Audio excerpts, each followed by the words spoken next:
Vous savez, on ferme les yeux, on pense à la République. Grande supériorité du cinéma sur les autres arts, à mon avis, c'est qu'on peut montrer de la beauté involontaire.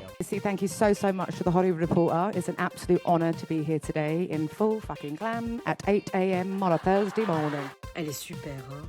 La distinzione che io faccio tra cinema di prosa e cinema di poesia non è una distinzione di valore, è una distinzione puramente tecnica. And the Oscar goes to... J'adore rire. Et on est bien avec elle. Vas-y, Jean-Pierre. Moteur! Allons-y. Moteur! Bienvenue dans Ça ne ramènera pas François Truffaut, podcast de cinéma dans lequel moi-même, Samuel, cinéphile, discute de films qui ont suscité mon intérêt avec des amis. Podcast dans lequel on spoil allègrement. Je vous conseille d'avoir vu les films avant d'écouter l'épisode. Et pour l'épisode de cette semaine, je reçois mon amie Maëlane. Bonjour Maëlane. Hello Samuel. Alors cette semaine, on parle de L'Aventura avec un seul V de Sophie Le Tourneur, sorti cette année très récemment, le 2 juillet dernier. Le film est encore visible en salle. Il raconte les vacances d'été en Sardaigne de la famille recomposée de Sophie, jouée par la réalisatrice Sophie Le Tourneur, avec son second compagnon Jean-Phi, joué par Philippe Catherine, leur fils Raoul, âgé de 3 ans, et la première fille de Sophie, issue d'une première union, Claudine, surnommée Clo-Clo, âgée de 11 ans, jouée par la jeune Bérénice Vernet. Le film relate la chronique déstructurée de ces vacances chaotiques et un peu scatophiles, on y reviendra. Donc L'Aventura, c'est le 6e long métrage de Sophie Le Tourneur, qui est une réalisatrice française, qui a été présenté, il me semble, en ouverture à l'Acide au dernier Festival de Cannes, qui est une section parallèle. Sophie Le Tourneur, elle a notamment connu le succès en 2020 avec Énorme, dans lequel jouaient Jonathan Cohen et Marina Foïs, qui abordaient les thématiques de la parentalité et de la grossesse. Donc L'Aventura, c'est la suite de Voyage en Italie, Voyage au pluriel, sorti en 2023, dans lequel Sophie Le Tourneur recrée les vacances d'un couple de Français en Sicile, le couple de Sophie et Jean-Phi qu'on retrouve dans L'Aventura. Alors moi, je n'ai pas très bien compris si c'était un diptyque ou un triptyque. J'ai cru comprendre qu'il y allait avoir un 3e film. Et comme dans ce précédent film, qui reprenait le titre d'un des plus célèbres films du réalisateur italien, père du néoréalisme Roberto Rossellini, ici Sophie Le Tourneur fait référence à travers son titre à un monstre de l'histoire du cinéma, L'Aventura avec 2 V, de Michelangelo Antonioni, sorti en 1960. Eh bien, commençons la discussion. Maëlane, qu'est-ce que tu as pensé du film ? Eh ben Samuel, moi j'ai bien aimé ce film. Je crois que j'ai peut-être eu un peu du mal à m'y faire au début parce que peut-être que la forme est un peu âpre dans le sens où il y a des retours en arrière. Comme tu disais, pardon, que c'était déstructuré. Oui, j'allais dire peut-être détaille un peu son scénario, comment le récit est construit, parce que c'est très loin d'une narration traditionnelle. En fait, l'histoire en elle-même, elle tient en une phrase peut-être. C'est, voilà, comme tu as dit, des vacances d'une famille recomposée. Ils font une espèce de petit road trip, ou en tout cas, ils passent d'un hébergement à l'autre, ils vont à la plage, ils vont au restaurant.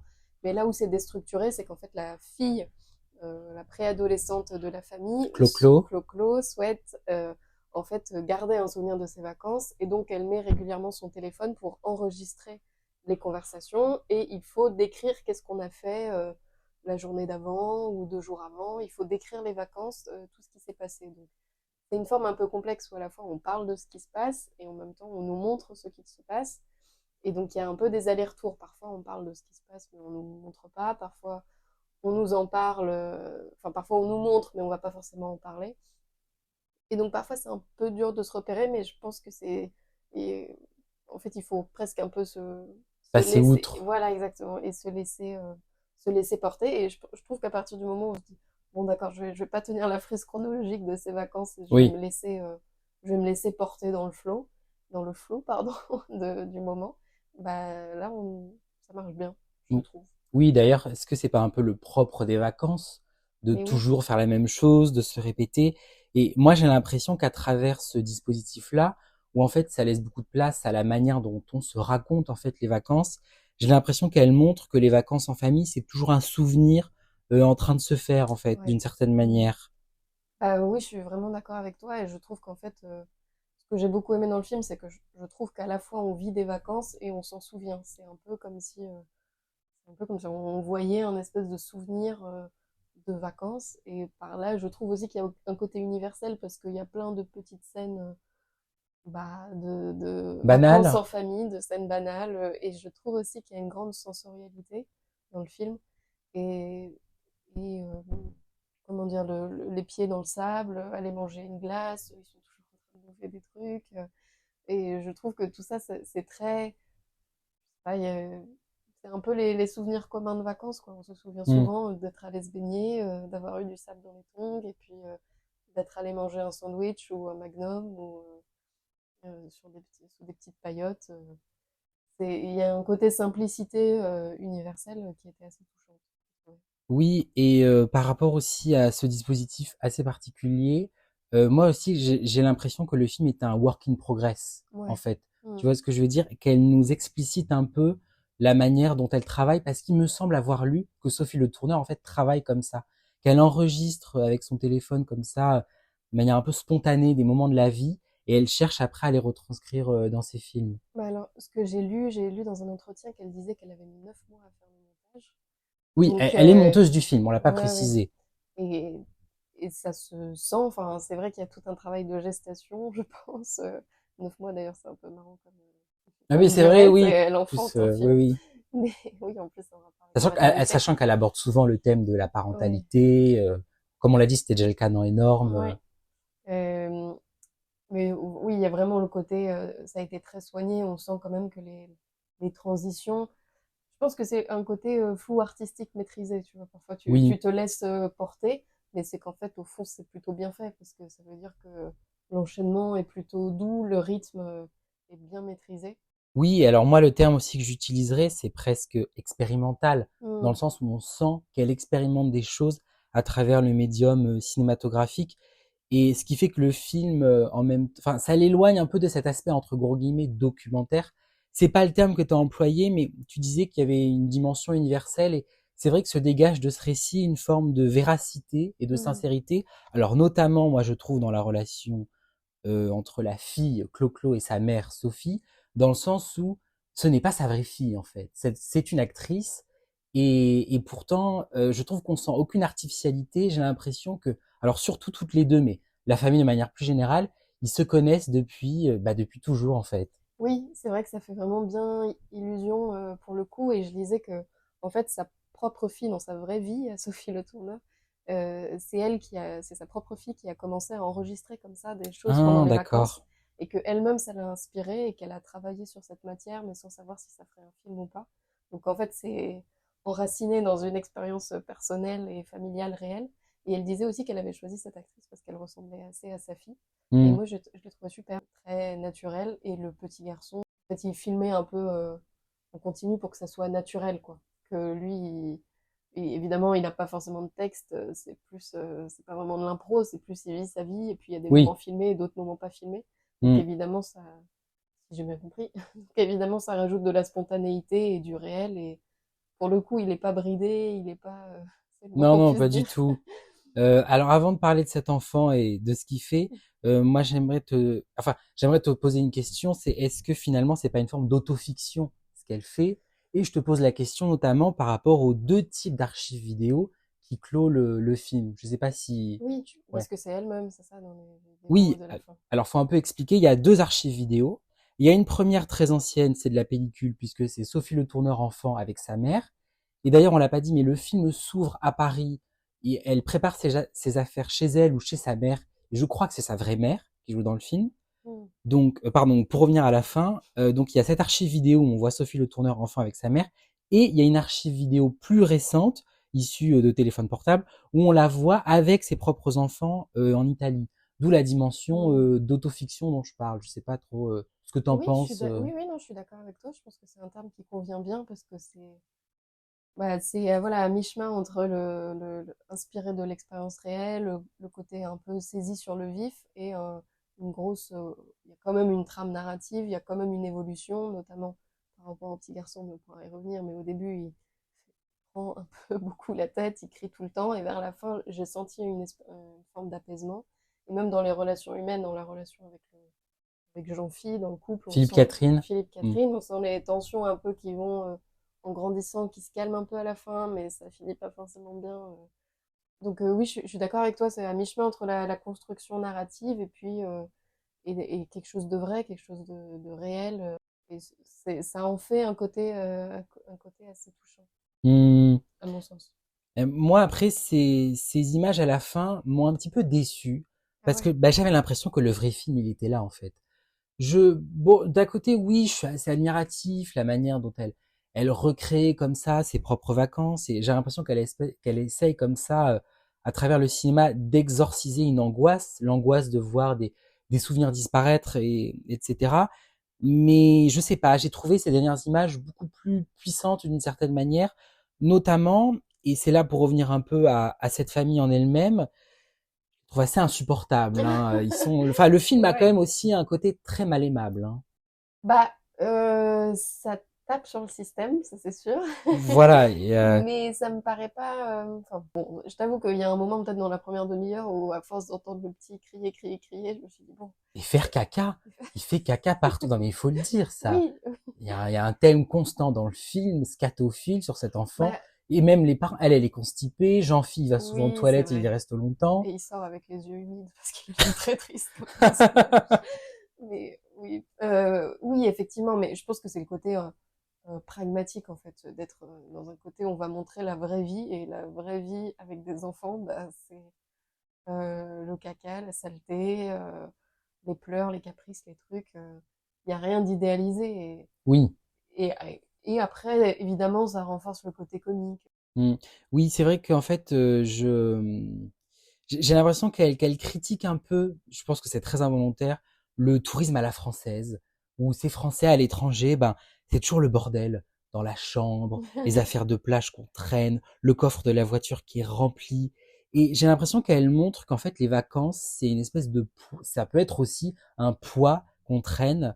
Et elle montre comme ça une espèce de lourdeur, de matérialité qui vient ramener les personnages au ras du sol. C'est pas pour rien qu'on a souvent le fils Raoul qui fait caca. Et d'ailleurs, le film est souvent filmé à hauteur d'enfant. Quand tu dis lourdeur, en fait, je trouve ce qui est assez intéressant, c'est que ça parle de vacances, et en même temps, pendant une bonne partie du film, on se dit, mais c'est pas du tout reposant ce qu'on est en train de voir là.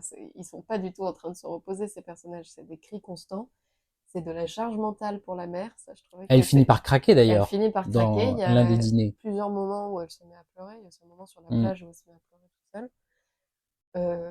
Il y a toute cette lourdeur, effectivement, qui peut être matérialisée très concrètement par ces sacs qu'on se trimballe partout et elle refait les sacs pour que ça soit plus léger, mais Jean-Philippe râle parce qu'il n'y a pas il y a pas son pantalon, je sais pas où, parce que du coup, on a refait le sac.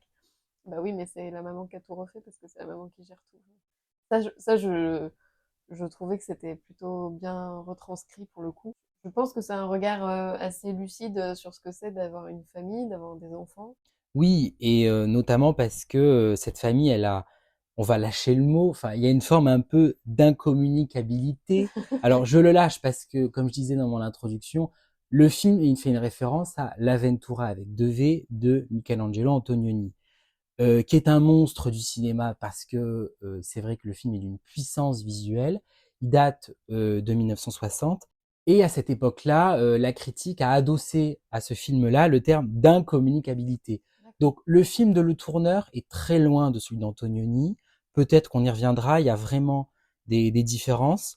Mais moi, je retrouve en tout cas ce thème commun bah, d'une certaine manière, cette espèce de cacophonie généralisée de la famille. J'ai l'impression qu'elle veut nous dire qu'elle essaye de nous dire que faire famille, c'est compliqué. C'est compliqué de vivre ensemble. Et en fait, de toutes ces discussions, malheureusement, je suis pas sûr qu'elles germent un lien entre ces individus. Oh, je sais pas, je sais pas si je te rejoins là-dessus parce que j'avais l'impression qu'il y avait quand même une progression dans le récit, où le début est quand même vraiment enfin, très abrupt, ça crie dans tous les sens, ça s'envoie des pics, etc. Je pense aussi il y a les effets de montage où il y a des scènes assez Oui, rapides. Et vers la fin, plus on avance, plus il y a une forme d'apaisement, mais qui vient aussi avec l'apaisement du petit garçon, parce que mm, c'est un peu lui qui est l'agent, qui est un peu la tornade de la famille, qui fait des caprices. Et lui, pour le coup, vers la fin, il s'adoucit et même il commence à parler. Parce que dans tout le début du film, moi j'ai l'impression, j'ai surtout entendu crier. Pour moi, il y a une progression, mais effectivement, ça montre quand même que le côté, c'est pas parce qu'on a une famille que c'est inné, en fait, que ça se passe oui, bien. Et je pense que ça. bon alors c'est peut-être un mot à la mode, mais ça déconstruit peut-être un peu des images, voilà, de la famille idéalisée, lisse, où les choses sont fluides. Là, il y a pas de fluidité. Il y a une fluidité dans la, la forme du film, mais il n'y a pas de fluidité entre les personnages. C'est assez abrupt. Et en même temps, je trouve que c'est des moments de grande vérité. Par exemple, la grande sœur qui fait que se plaindre, qu'elle a besoin de place, que le petit garçon il prend toute la place. Il y a des petites scènes de jalousie comme ça. Bah, je sais pas, je trouve ça très humain. Et puis dans beaucoup de familles, on peut pas mal s'identifier. J'ai l'impression que l'été des enfants et surtout du point de vue des enfants était plutôt bien retranscrit, je trouve. Oui, c'est intéressant ce que tu dis sur ce manque de fluidité parce que, pour être tout à fait honnête, moi j'adore l'Avventura Mhm. d'Antonioni avec deux V et j'avais vraiment du mal à me défaire de la référence, Ah. même si j'ai vite compris qu'elle n'allait pas vers là. Néanmoins, alors pour un peu expliquer ce qui se passe dans l'Avventura, et je vais revenir à quand tu parles de manque de fluidité, en fait, comment dire, c'est un film où, en gros, pour résumer, une femme disparaît. Il y a une D'accord. disparition qui ne sera pas résolue. Et le compagnon de cette disparue en vient à avoir une relation amoureuse avec la meilleure amie de cette même femme qui a disparu. De là émerge une culpabilité chez les personnages parce qu'ils ne savent pas quoi faire face à leur médiocrité et effectivement, ce n'est pas fluide entre eux, pour reprendre ce que tu Mhm. disais. Et ça, je pense que très inconsciemment, Sophie Le Tourneur le tire d'Antonioni, il me semble. Mhm. C'est même un terme plus exact que l'incommunicabilité, qui est un peu une tarte à la crème sur le film, soit dit en passant. Oui, bah alors, je sais pas si par là tu veux parler aussi des relations de couple qu'on voit dans ce film-là, mais c'est vrai que c'est assez intéressant. Il y a une... Qui juste sont moins présentes que dans le précédent. Dans le précédent Voyage en Italie, J'avais il n'y pas avait pas compris. d'enfants. Voilà, il y avait D'accord. que le couple. Ah oui. Mais vas-y. Oui, bah là c'est un peu le couple à l'épreuve des enfants quand même. Même beaucoup de tensions entre eux qui découlent des enfants ou de comment s'occuper des enfants ou comment Jean-Phil s'occupe pas des enfants, qui est quand Oui, même un bon gros sujet. Mais je dois dire, je trouve, moi j'ai juste vu énorme, et je trouve intéressant la vision qu'elle propose des hommes, et notamment des pères de famille, parce que là c'est un peu les deux cas séparés. Même si c'est deux dynamiques très différentes, là on a un Jean-Phi qui est très effacé, qui a un peu envie de disparaître tout le temps, on a l'impression. Il y a une scène où ils sont sur la plage, il va vérifier les amortisseurs de la voiture tout d'un coup. il disparaît un peu comme il y a une disparition dans C'est vrai. l'Aventura d'Antonioni d'une certaine manière. Et c'est vrai, bon, il réapparaît assez vite, mais effectivement, il se barre sans trop se poser de questions. Donc il y a un peu ce petit être un peu frêle qui veut toujours se cacher de ses responsabilités et puis être dans le calme. Et puis dans Énorme, c'est un autre profil, parce que pour dire très vite Énorme, un personnage joué par Jonathan Cohen qui veut absolument que sa femme tombe enceinte. La base est un peu bizarre parce qu'il lui retire sa pilule pour qu'elle puisse tomber enceinte. Bon, bref, Oui, elle ne veut pas tomber elle enceinte, veut pas tomber notamment parce que enceinte c'est et une c'est une grande pianiste. actrice, Voilà, une grande pianiste. artiste, pardon. Ouais. Mm. Bref, mais là, c'est une dynamique différente parce que le personnage joué par Jonathan Cohen, à l'inverse, il est surinvesti, il fait une espèce de couvade, il veut absolument être père et tout. Donc, deux dynamiques différentes, mais là où je trouve qu'il y a un point commun, c'est dans cette masculinité, bah, je trouve qu'elle le présente de manière un peu moqueuse et moi ça me fait rire et je trouve que ça fait du bien des récits comme ça où c'est bah, des mecs qui sont un peu qui sont pas des patriarches avec poigne, qui tiennent les choses, qui sont un peu largués par ce qui se passe, qui sont un peu pris de court par les événements aussi. Surtout Tu le trouves Jean-Philippe. médiocre, Jean-Philippe? Je dirais, non, je dirais pas médiocre parce qu'il a un côté touchant, mais je dirais, ouais, largué quoi. L'impression que la vie lui roule un peu dessus malheureusement. Et ce qui en fait un côté touchant, voilà, ça lui apporte de l'humanité. Et en même temps, parfois, quand on voit à quel point la mère pâtit de tout ça, parce que c'est elle qui s'occupe de tout, on a envie de secouer un peu Jean-Phi avec ses petites lunettes et son Oui, magnum. Envie de lui dire, bon, il est temps de prendre les choses en main et de s'occuper un peu du petit garçon, notamment.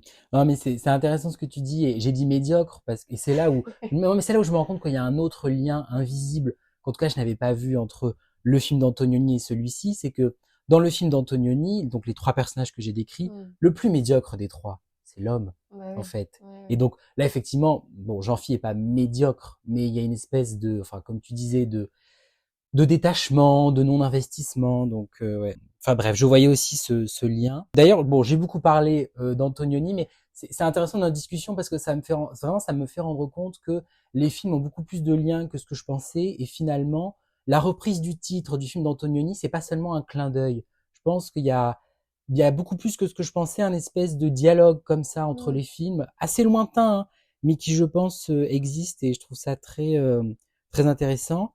Et puis bon, je parle beaucoup d'Antonioni, mais le film pour moi est très inspiré de Jean-Luc Godard, notamment. Enfin, je trouve, de par le fait que le film se fasse beaucoup au montage, cet effet très cacophonique, ce récit déstructuré, on sent, d'après moi, hein, peut-être que je me trompe, hein, mais l'influence godardienne.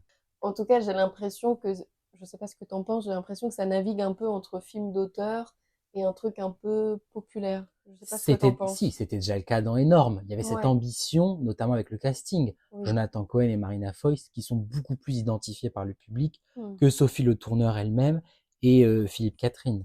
Oui, peut-être que là, en plus, elle disait qu'elle avait pas eu elle avait eu le budget d'un court-métrage pour faire ça, Mm. bon, que c'était ça se faisait un peu en famille. D'ailleurs, à propos de la famille, bon, il y a beaucoup de gens avec le même nom de famille qu'elle dans le générique. Oui, elle doit faire travailler, je pense, des membres de sa Oui, famille. c'est ça. Donc, effectivement, c'est à ambition réduite, peut-être, par rapport à Énorme. Mais oui, je pense qu'il y a un côté à la fois parler à tous, parce que c'est pas des catégories de population, de catégories sociales, je veux dire, je sais pas, je pense que c'est un peu classe moyenne, enfin, on sait pas trop quel boulot ils font. Bah, elle est réalisatrice. Du coup, comme elle dit qu'elle veut faire un film. Moi, de ce mais que j'ai c'est compris, pardon. hein. Ouais, c'est clair dans le Oui. film qu'elle est réalisatrice? Ah oui, il parle souvent du film qui va se faire et d'ailleurs, à la fin, je crois qu'on sait pas si elle va le faire ou pas. D'accord, Bah, ok, d'où le bon, côté bah, tu work vois, in moi, progress dont je parlais. je me suis laissée porter par les vacances. J'ai pas écouté quelle était la carrière.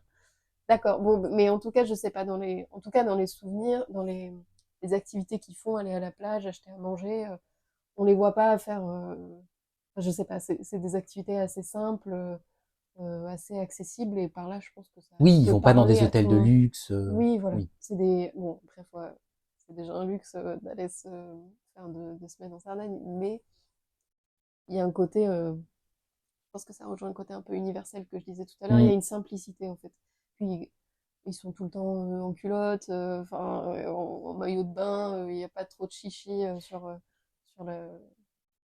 l'apparence. Oui, d'ailleurs, ça se voit dans les deux acteurs principaux, Philippe Ouais. Catherine et Sophie Le Tourneur, un peu monsieur et madame tout le monde, d'une certaine manière. Alors, dans le sens où, Sophie Le Tourneur, elle est quand même loin des standards des actrices françaises. Quand on pense à Marion Cotillard, Leila Bekti, Virginie Efira, il y a quand même une différence. Voilà, elle a le corps d'une femme de son âge qui a eu 2-3 enfants. C'est pour revenir à cette idée d'universel. Oui, il n'y a pas c'est le côté pas d'idéalisation. Exactement. Mais Chez Philippe Catherine, pas du tout. Oui, non, bien sûr. Enfin, Philippe Catherine avec sa calvitie, son petit ventre de bière. Après, il en joue aussi parce qu'il avait dit plusieurs fois, et moi, tu me trouves moche. Et puis, il y a, tu sais, il y a le propriétaire du Airbnb avec qui la mère fume un joint. Ouais. Oui, pas une cigarette, un joint, mais un soir, où on sent qu'il y a une petite tension entre les deux. Et puis, le Jean-Philippe ne manque pas de lui dire, ah bah dis donc, maman, elle est amoureuse du proprio du Airbnb. Ce sont des personnages, ancrés dans le réel, quoi. On peut assez facilement s'y reconnaître. Et je crois qu'effectivement, tout à l'heure, tu parlais de trilogie, je crois qu'il y aura un 3e opus, et qui parle, me semble-t-il, de divorce, de ce que j'ai lu. Donc, ça préparait un peu le terrain pour la fin de l'histoire, en tout cas. Eh bien, merci Maëlane. Je te propose de terminer la discussion sur ce 3e opus, éventuellement sur le divorce. On verra quand il sortira. Exactement. Eh bien, merci beaucoup Maëlane. Merci à toi, Céline.